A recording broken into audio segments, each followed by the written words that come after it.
Mm-hmm.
Very good afternoon.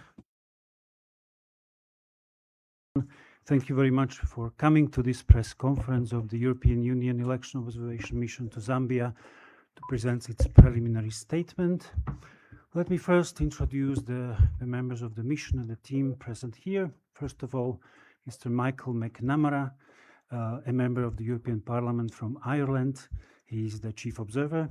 We also have Mr. Reinhold Lopatka, also a member of the European Parliament from Austria, who is the head of the delegation of the European Parliament that join us for the election day. And we also have Ms. Beata Martin Rozumilovic. She's a deputy chief observer. My name is Marek Mraczka. I'm the press officer. Just before we start, a few technical information. First of all, there will be an opportunity for journalists, for media representatives to ask questions after both members of the mission and delegation will deliver their statements. There will be also a preliminary statement, as well as press release available for all of you in hard copy outside of this room at the end of the press conference. And last but not least, just to tell you, you are sitting here, there are cameras, you are being filmed and photographed, assuming that you might be actually photographed and maybe see yourself on the social media of the mission or maybe of the election commission. We are assuming you are fine with that and you give us your consent. In case you don't want to be filmed, there is an area at the back of the room where you could be sitting. Now, without any further ado, let me pass the floor directly to our chief observer. Thank you, Marek.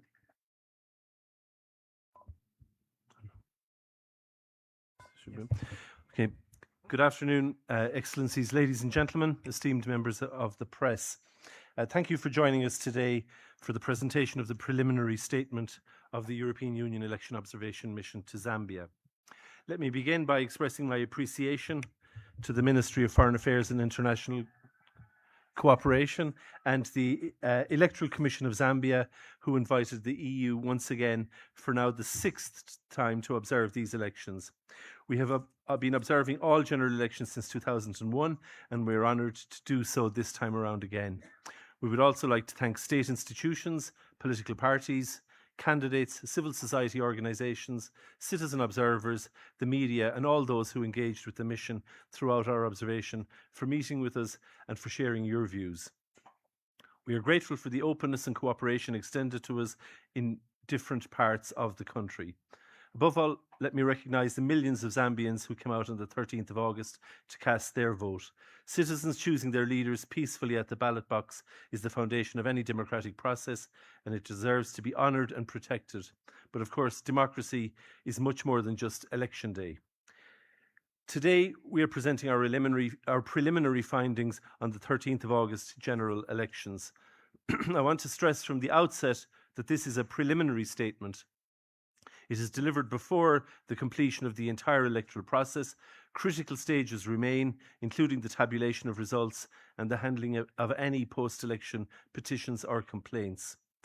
In light of the latest developments, including yesterday's suspension of the counting and announcement of results and its restart late yesterday afternoon by the Electoral Commission, it is important to stress that the EU-EOM is not at this stage providing a final assessment of these parts of the process, but we will continue to observe developments closely throughout the country. It is important that the remaining stages of the process are conducted calmly, transparently, and in full accordance with Zambian law and the procedures in place. Any interruption of counting or tabulation should be clearly explained, legally grounded, proportionate, and transparently communicated to stakeholders. Disaggregated results data at polling station level should be made available nationally, as this would increase people's trust in the process.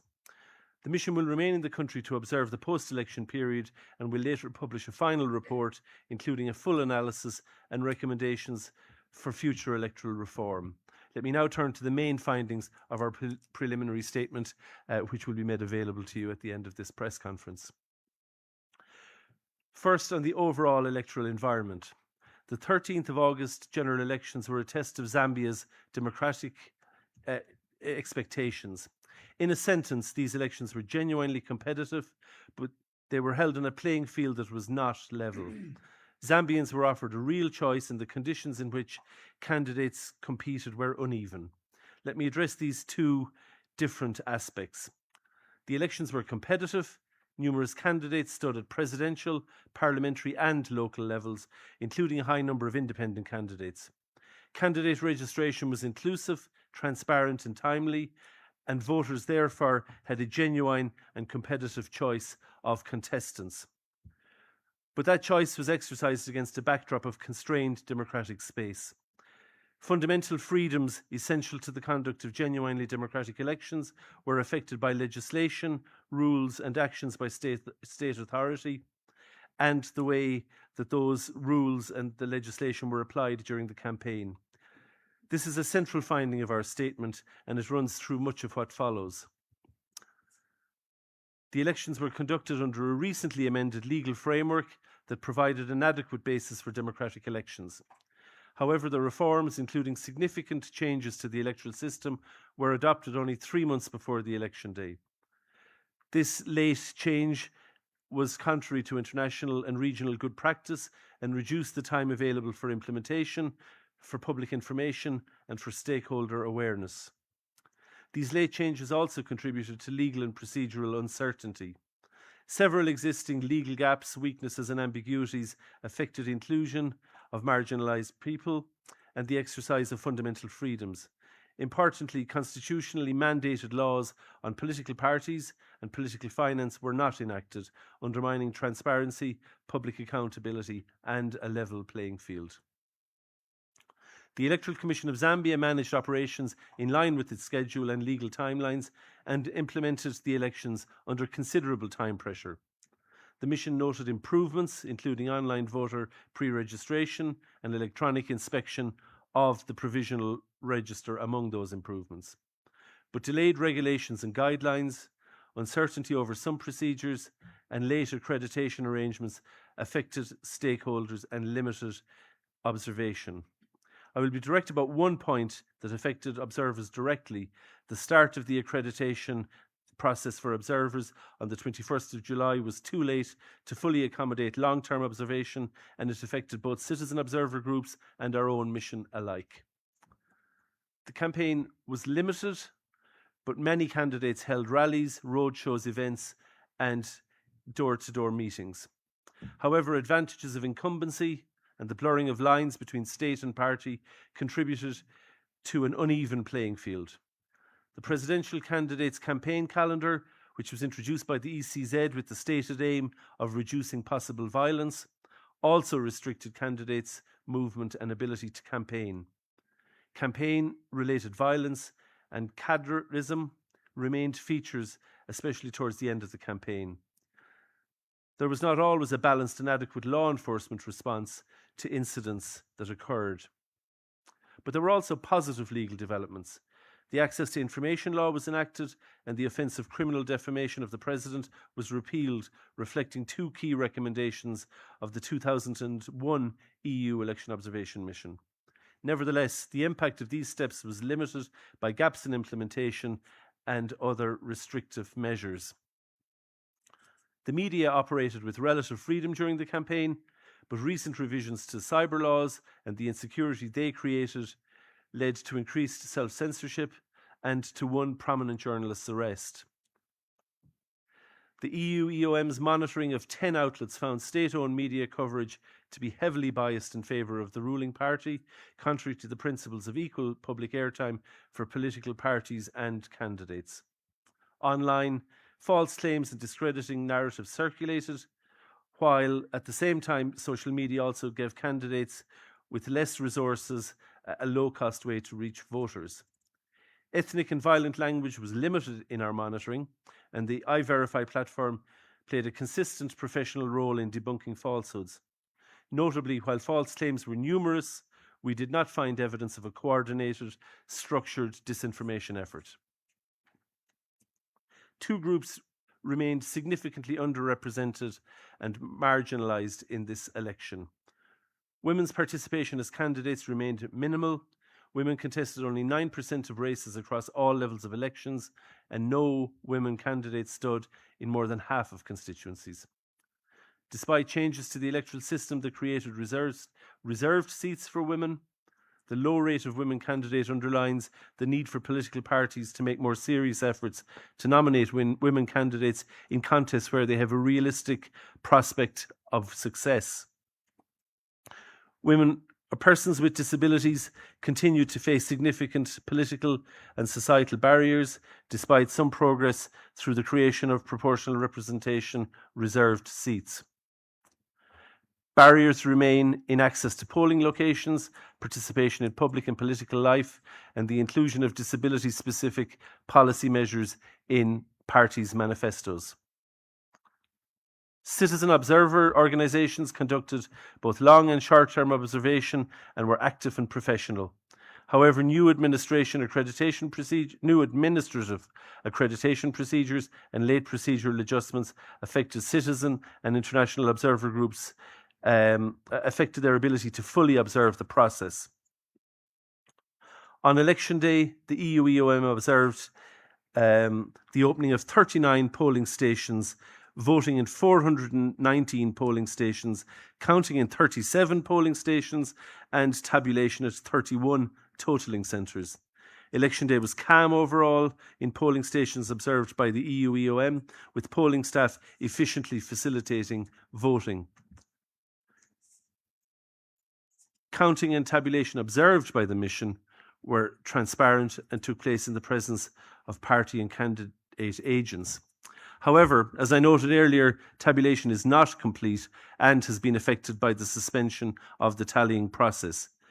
This EU-EOM will therefore continue to observe this stage and will provide its assessment in the final report.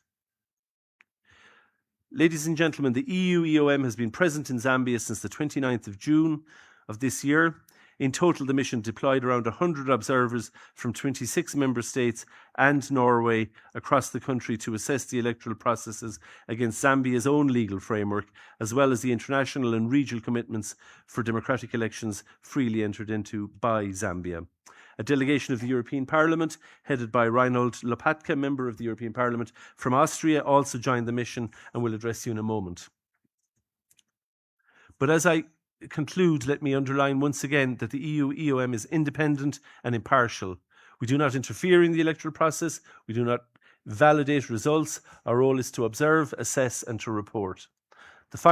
Our final assessment of these elections will depend in part on the conduct of the remaining stages of the process, in particular the completion of tabulation, the announcement of results, and the handling of any post-election complaints and appeals. We understand that a pause at this stage caused concern. That is precisely why what happens next matters so much, and why transparency, clear communication, and strict adherence to procedures are not technicalities, but the very things that hold public confidence in elections together. So let me end with a couple of plain hopes. We trust that the totalling of votes continue and that it will be completed in full accordance with the law and in full transparency. That election work, that officials will be able to work in safety. And we trust that parties and candidates see that the rules are followed and that they pursue any grievances peacefully, so that every Zambian will be able to see that their vote has been handled with care, with integrity, and has counted. An election process does not end when the polls close. Public confidence is won or lost in these hours, in how the last stages are handled. The people of Zambia have played their part. They have voted in their millions peacefully. It now falls to the institutions responsible for the remaining stages to carry this process to its conclusion calmly, transparently, and lawfully, so that the will of Zambia's voters is established, respected, and accepted. That is what Zambians have asked of this election. It is what they deserve, and it is what the European Union Observation Mission will continue to watch for, with impartiality, until this process reaches its end. Thank you very much for your interest today. The EU-EOM will continue to observe the process, as I've said, and will publish a final report, including detailed recommendations after the conclusion of the process. I will then return to present this report, and we hope to see many of you on a future occasion. So I now give the floor to Mr. Lopatka for a statement on behalf of the European Parliament delegation. Thank you, Michael. Ladies and gentlemen, good afternoon. It is my pleasure to address you today on behalf of our 7-member parliamentary delegation. My colleagues and I represent a large political spectrum and come from 7 different member states of the European Union. And we wish to express our gratitude to the Zambian authorities for having invited us to observe these elections. Equally, we warmly thank the people of this country for having made us feel so welcome during our time here. We have come here because of our conviction that democracy is the best form of government and the one that Zambia has chosen and enshrined in its constitution. First and foremost, I want to express our full endorsement to the findings presented today by my colleague, Chief Observer Michael McNamara. I sincerely thank him for his excellent work and the outstanding cooperation with him and his great team.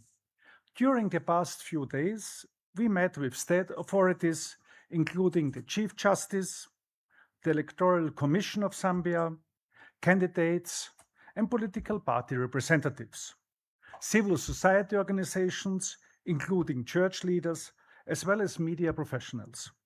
The Chief Observer has already given a detailed overview of the mission's preliminary findings, and I therefore want to focus on those issues that we, as elected parliamentarians, consider crucial.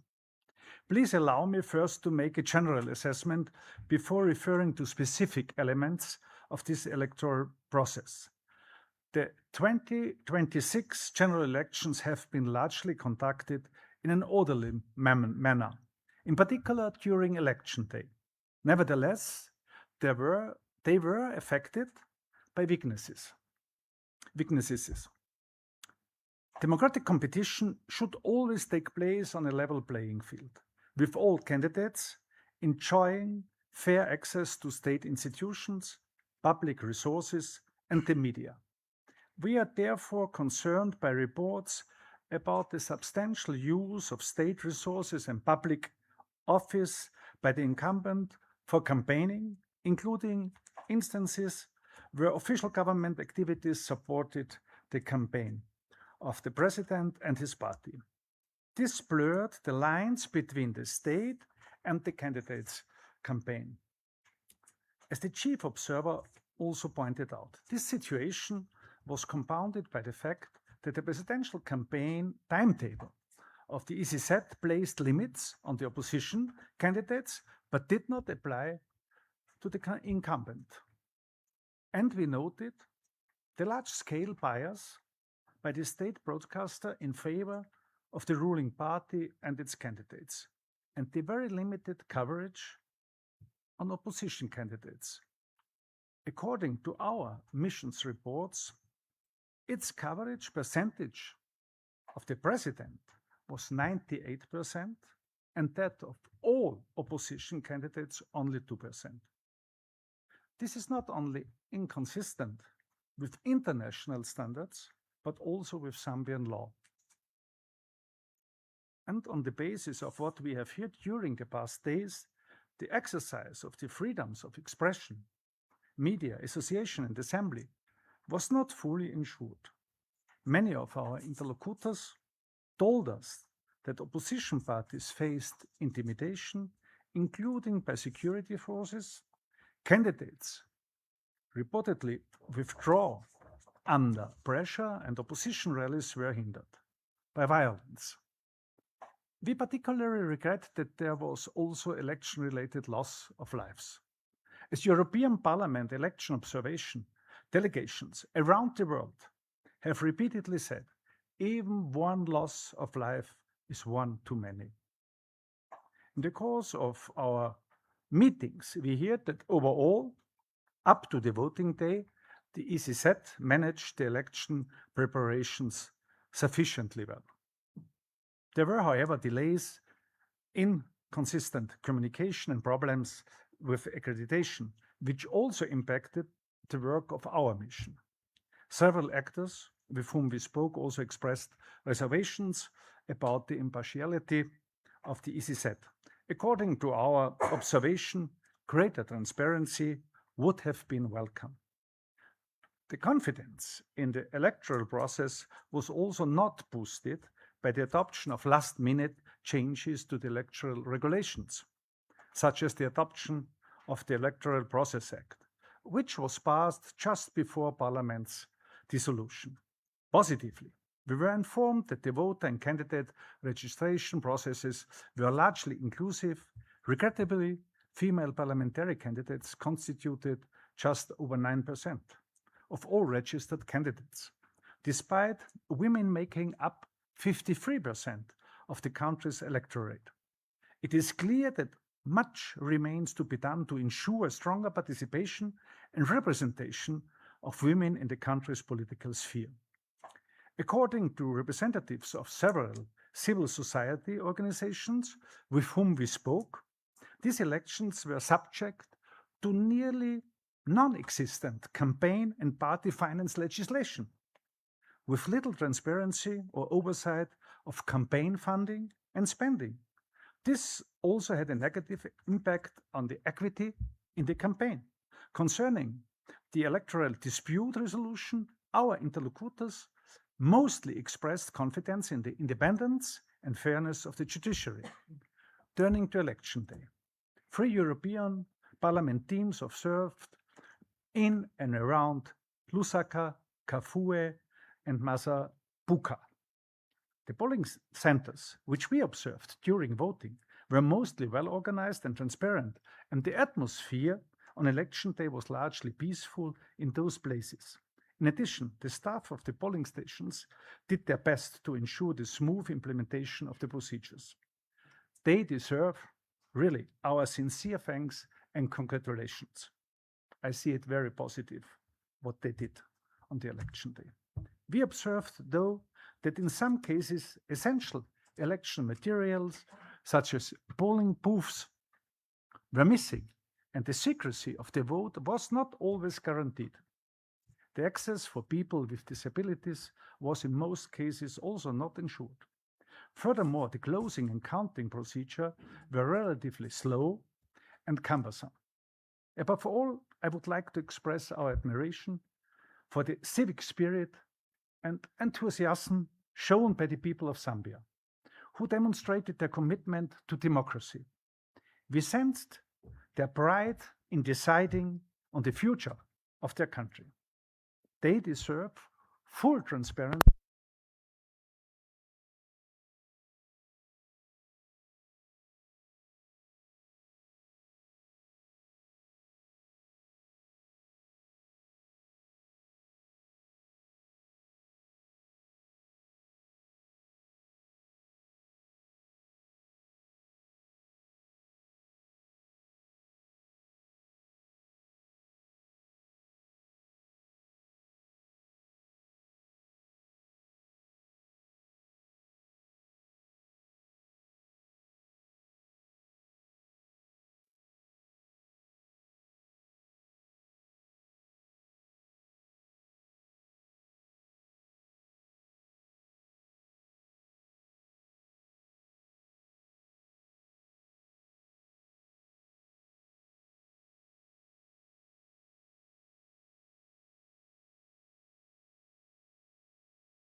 Zambia, who outlined their preparedness.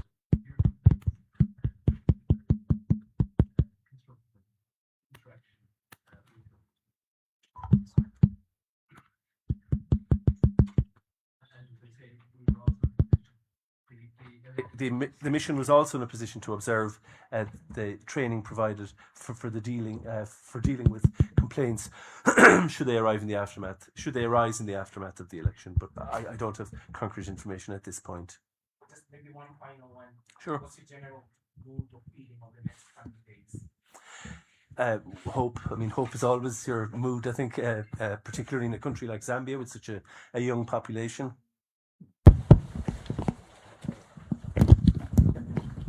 No, and maybe if I could also just add that the heart of democracy is a rule of law procedure, and that measures are in place in order for people to seek redress for their grievances. We very much hope that any of those problems or issues that are raised are brought through appropriate legal channels, that they're considered openly and transparently, and that there is remedy which is provided to those who are seeking it.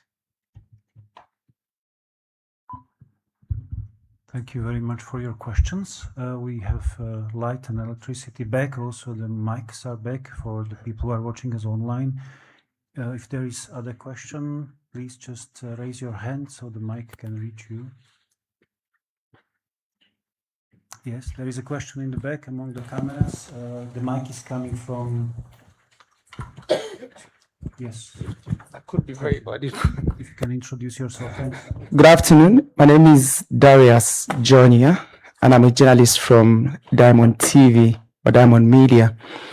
I don't know if you've touched on this aspect. Yesterday, the Electoral Commission of Zambia did suspend the counting and announcing of the results.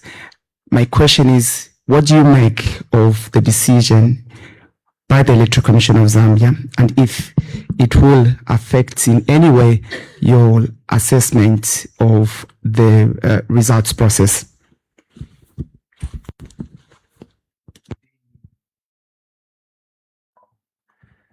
The stated reason was for security reasons. Obviously, we're not in a position to second guess the Zambian authorities. We're here at their invitation, like everybody else in this state. We rely on their protection. So I don't know what information was at their disposal, but I would say that there's a necessity to clearly explain the reasons why this was taken. As Mr. Lopatka had said, a disruption of voting in a small number of polling stations would appear to be a disproportionate response to cease counting and tabulation across the entire state on the basis of a small of interruption in a small number of polling stations. But we're not aware of the information that the Zambian authorities had. But it is for the Zambian authorities to outline in full the reasons for the decision taken.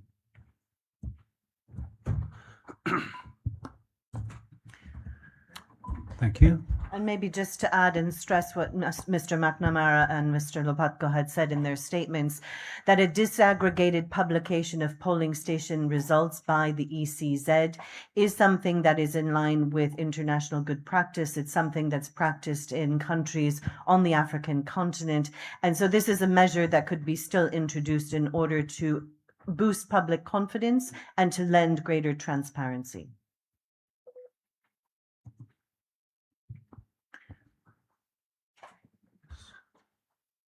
Other questions?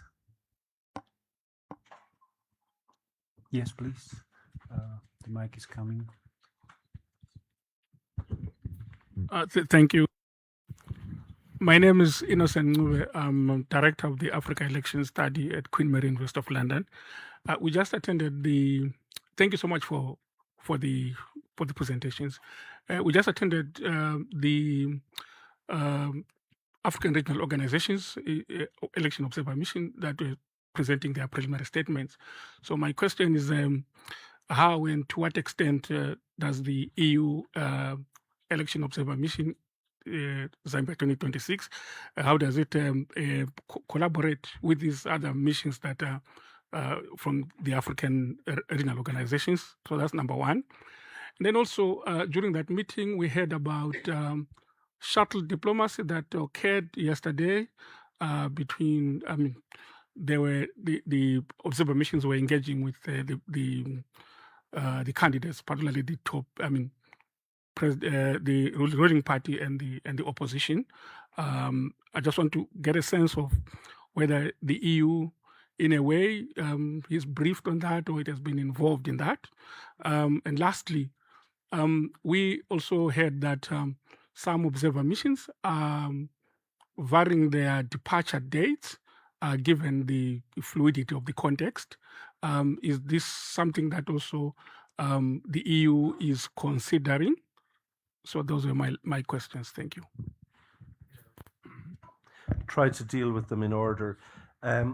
Firstly, we have had a lot of contact with the other observer organisations. We had numerous meetings with them. Beata and her core team, who've been here since the end of June, have had various meetings with them since they arrived in country. We had a meeting with them yesterday to discuss in outline our findings.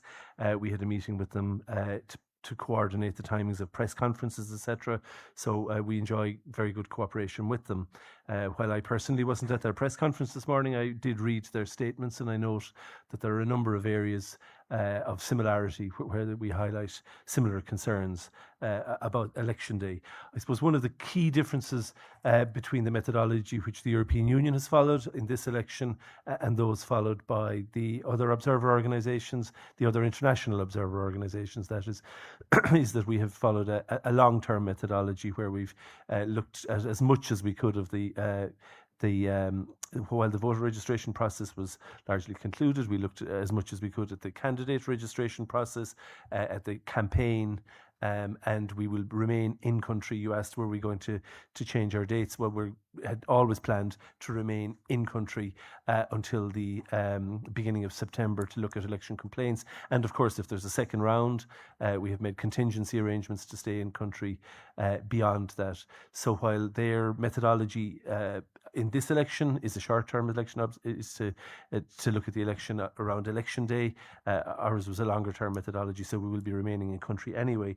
Regarding the shuttle diplomacy, we are, as a mission, exist independently of the European Union delegation, which is a permanent presence here, which represents the European Union to the Zambian state. It has a permanent presence here led by Ambassador Stasiak. And our mission and our mandate is primarily technical rather than diplomatic or more political, which the European delegation performs. And of course, this shuttle diplomacy is by its nature diplomatic and political, but we were made aware of in advance of their plans. They outlined what they would be doing, and Ambassador Stasiak remains abreast of those developments as part of their information provided to the international community here, including, as I say, the EU delegation and also the United Nations presence here in Zambia. So thank you. And needless to say, we wish them success in their efforts. And one of the key calls that you will have heard at this press conference is one for calm and that any grievances are addressed through the rule of law, through the legal process, rather than on the streets. Can I also just add that as much as international observation is important and that we work according to similar methodologies with other organizations like the African Union or with SADC or with COMESA, there is also a key role to be played by citizen observers in the country. Citizens are at the heart of election processes. There are organizations in this country that have a long-standing experience with election observation, and so their role in the process is also something to be taken account of and to be heard in the final processes that are going to take place.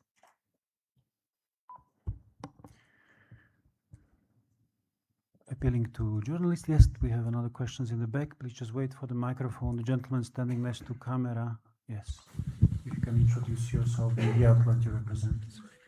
Thank you. My name is Taindo from Zambian Business Times, a newspaper. I just wanted to find out, how would you rate the 2026 elections in terms of voter turnout? And also, when should stakeholders expect the final report? Thank you. Regarding voter turnout, we note that voter turnout figures were not provided by the election, the ECZ yesterday, and they are part of their rolling announcement of results. I saw some of the results last night, and they're announcing voter turnout constituency by constituency rather than a nationwide figure. So it's very difficult for us to comment on that. With regard to our final report, well, it is hoped to conclude it within a couple of months of departing, and of course when we depart depends on whether or not there will be a second round, and we're not going to make any conclusions at this point. Do you have any? Yes. Do we have more questions? I do not see any other hands. And if it is the case that there are no more questions from journalists,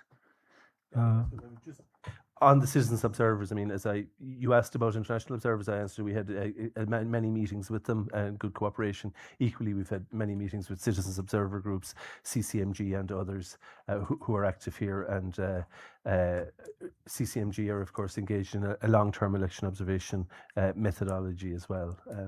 So they're a particularly important collaborator, but we're collaborating with as many international and citizen observer groups as we can to get as good, as broad a picture as we can, because while our sample is relatively small, at least in the scale of a country the size of Zambia, it is statistically relevant, and we're happy that we can stand over the statistical accuracy of the sample based on its size. But of course, by engaging with other groups, we get a broader picture of what is a huge country.